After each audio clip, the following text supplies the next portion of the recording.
Can you tell us a little bit about the decision-making process that you went through to decide to sell off a part of your practice? Yeah, absolutely.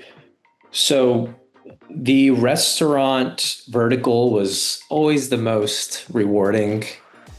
If any accountant has ever worked with restaurants, you know how difficult high volume and low profitability that work is.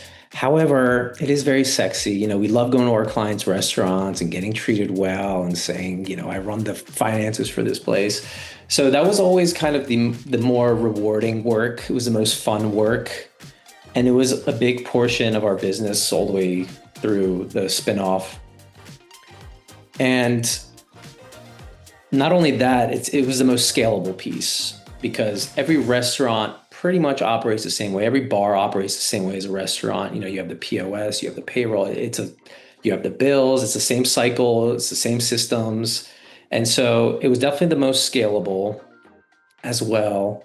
And it was a part of our business that was growing the fastest as a result of those two things, right? Because we're putting the most passion into it, the most templates, the most kind of systemization, if you will, and training and marketing into it. So it was growing the fastest. The other piece of our business was about 30% and had kind of plateaued over the years just because we weren't maybe providing as much value to our clients or not putting too much energy into it.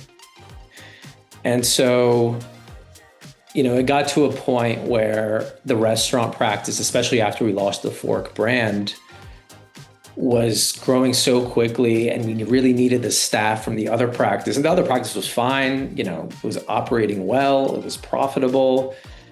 Our staff was doing a great job.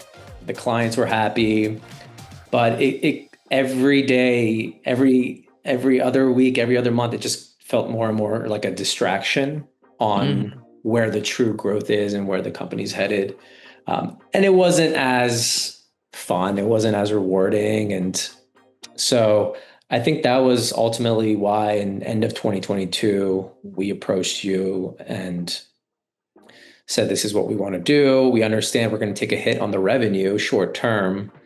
But the idea is that, that's very short term. I can easily fill that hole in like 3 to 6 months, because I know once we put full energy and focus on the restaurant piece, it's going to grow even quicker than it was already growing. Yeah. So I believe that was kind of everything that led up to that decision. Yeah. Well, it's just, I see so many people kind of live with whatever they have. They just sort of get into this like complacent spot and they're like, okay, well, we've got this restaurant business, but we have these clients, and there's just, good on you for being so proactive and kind of stepping back, because it is a counterintuitive sort of thing.